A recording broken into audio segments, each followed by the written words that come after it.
शुरुआत में जो आपने कविता का जिक्र किया, संयोग से वो मेरी सबसे प्रिय कविता भी है। श्रीकांत वर्मा हिंदी के एक बहुत ही महान कवि हुए। 1980 के दशक में उनकी मृत्यु हुई अमेरिका में कैंसर से लड़ते हुए। और जो सबसे अच्छी कविता वो लिख के गए, और मुझसे कोई पूछे कि मैं, क्योंकि साहित्य का व्यक्ति हूं और सैकड़ों कविताएं तो मुझे कम से कम याद होंगी ही, क्योंकि मुझे बड़ा शौक है कविताएं सुनने का, पढ़ने का, याद करने का।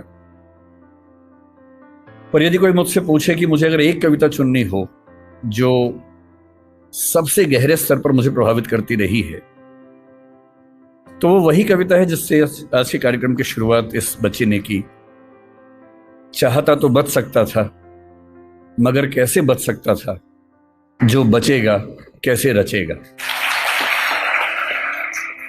पहले मैं झुलसा चिटकने लगा, चाहता तो कराह सकता था, मगर कैसे कराह सकता था, जो कराहेगा कैसे निभाएगा।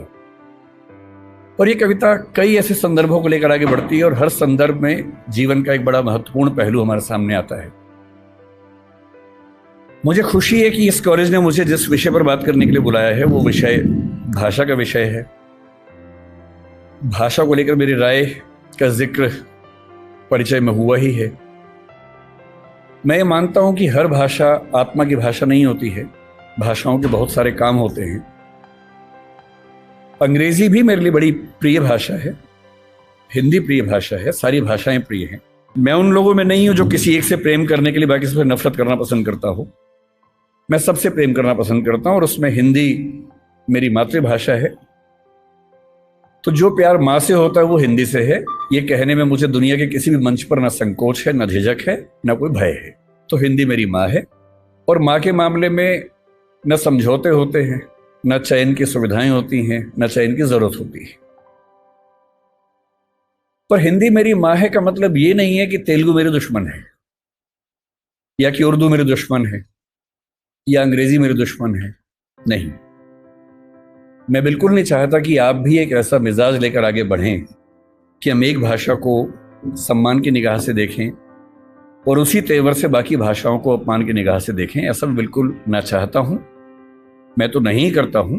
मैं चाहता हूं कि कोई भी ना करे, आप भी ऐसा ना करें। संस्कृत मेरी परनानी है।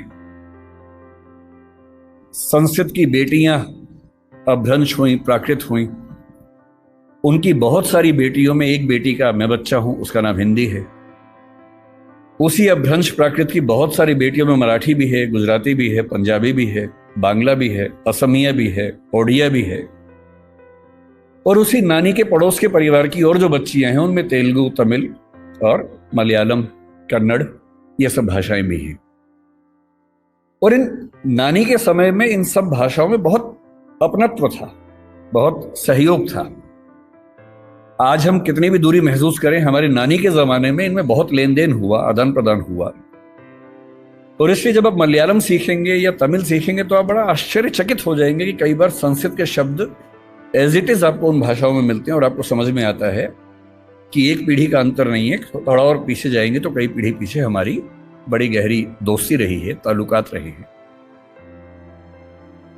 और इसलिए जब भाषा के प्रश्न पर मुझे कोई बोलने को कहता है, मुझे लगता है कि ये शायद दुनिया का सबसे महत्वपूर्ण सवाल है। अलग बात है कि आजकल हम इसको एक हल्का सवाल मान लेते हैं, पर मैं भी आपको समझाना चाह रहा हूं कि ये दुनिया का सबसे महत्वपूर्ण सवाल क्यों है। हिंदी दिवस के दिन एक परंपरा है कि हम आमतौर पर भावनात्मक मुहावरों से बात करते हैं। आज सुबह से मेरे पास 8-10 मैसेज आ चुके हैं, जिन सब में एक वाक्य लिखा है कि हिंदी भारत माता के माथे की बिंदी है। हर साल ये मैसेज आता है, अच्छा मैसेज है, पढ़ के अच्छा लगता है। पर मैं चाहता हूं कि हिंदी समाज हिंदी माथे की बिंदी से आगे बढ़कर कुछ और मुद्दों पर बात करे। केवल उन भावनाओं में डूब के बात करना काफी नहीं है, उससे कुछ आगे निकलना जरूरी है।